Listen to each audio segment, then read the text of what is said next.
O assunto agora é sobre dízimos. Velho Testamento, Malaquias, capítulo 3, versos 8 e 10. Roubará o homem a Deus?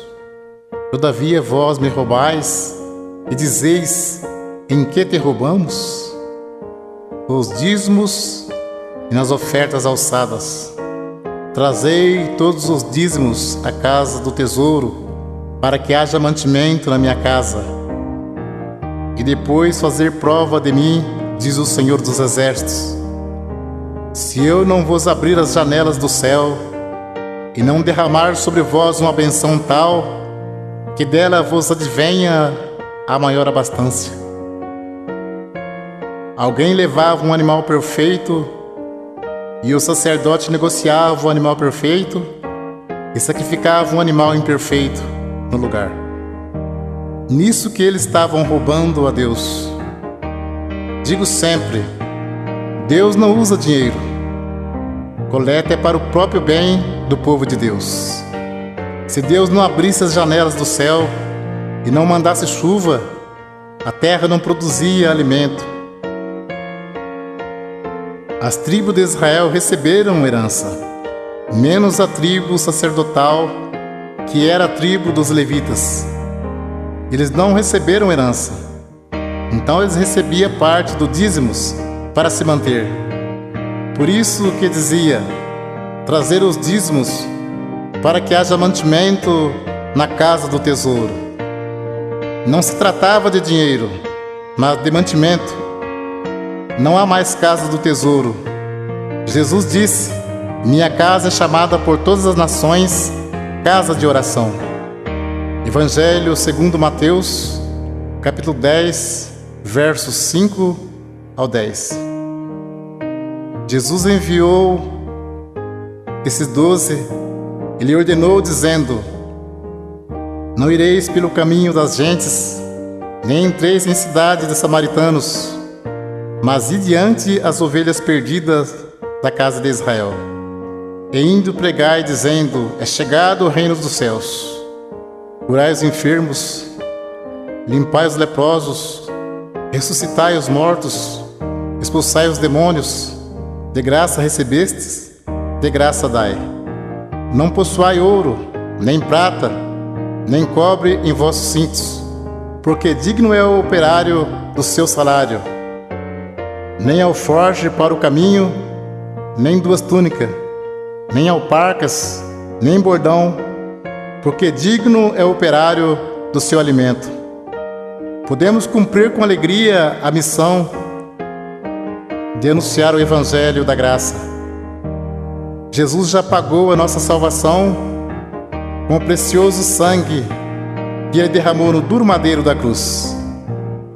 Enviando o apóstolo disse, de graça recebeste, de graça dai.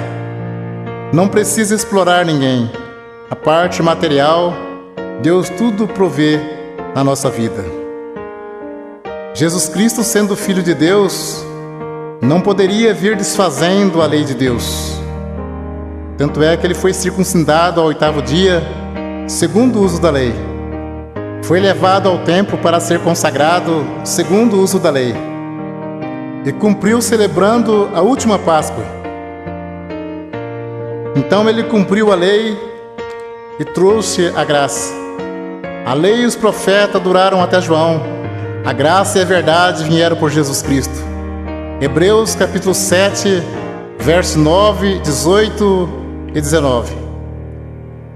E para assim dizer, por meio de Abraão até Levi, que recebe dízimos, pagou dízimos, porque o precedente mandamento é abrogado por causa da sua fraqueza e inutilidade.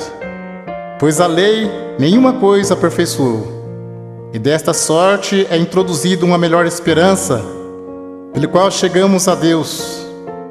Hebreus capítulo 7, versos 12, 13 e 14. Porque mudando o seu sacerdócio, necessariamente se faz também mudança da lei. Porque aquele de quem essas coisas se dizem, pertence a outra tribo, da qual ninguém serviu ao altar, visto ser manifesto que nosso Senhor procedeu de Judá, e concernente a esta tribo, nunca Moisés falou de sacerdócio, porque dele assim se testifica: tu és sacerdote eterno, segundo a ordem de Melquisedeque. Jesus procedeu da tribo de Judá e não da tribo de Levi, que era a tribo dos sacerdotes. Então, se muitos espertalhões pregam que tem que pagar dízimo hoje, por que eles não se preocupam em cumprir mais algum mandamento da lei? Porque o assunto deles é só dinheiro. Procura enganar, sendo que dízimos era para que houvesse mantimento na casa do tesouro. Muitos querem tirar proveito para ganhar dinheiro, dizendo: digno é o obreiro do seu salário. Mas isto é mesmo que dizer: digno é o obreiro do seu alimento. O apóstolo Paulo disse em Atos capítulo 20, versos 33 ao 36: de ninguém cobicei a prata, nem o ouro, nem o vestido. Vós mesmos sabeis que para o que me era necessário a mim e aos que estão comigo, essas mãos me serviram. Tenho-vos mostrado em tudo que, trabalhando assim, é necessário auxiliar os enfermos e recordar as palavras do Senhor Jesus, que disse: mais bem-aventurado coisa é dar do que receber. E havendo dito isto, pôs-se de joelhos e orou com todos eles. Mas o assunto viver do Evangelho era alimento, e não receber dízimos. Para você entender mais fácil, os apóstolos poderiam viajar em missão e ficar na casa de alguém não crente e ali se alimentar por alguns dias. E como Deus estava chamando também pessoas pobres, em vez dos apóstolos pedir dinheiro aos novos convertidos, eles os ajudavam. Vamos ler aos Romanos capítulo 15, versos 26 e 27. Porque pareceu bem a Macedônia e a Acaia fazerem uma coleta para os pobres dentre os santos que estão em Jerusalém. Isso lhe pareceu bem,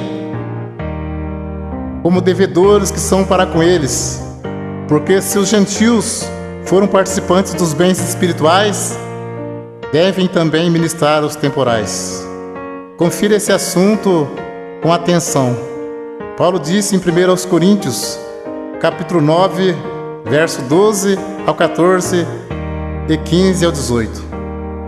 Se outros participam deste poder sobre vós, por que não mais justamente nós? Mas nós não usamos desse direito, antes suportamos tudo para não pormos impedimento algum ao Evangelho de Cristo.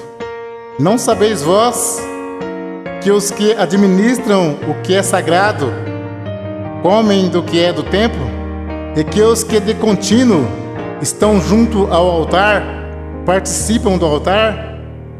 Assim ordenou também o Senhor aos que anunciam o Evangelho que vivam do Evangelho.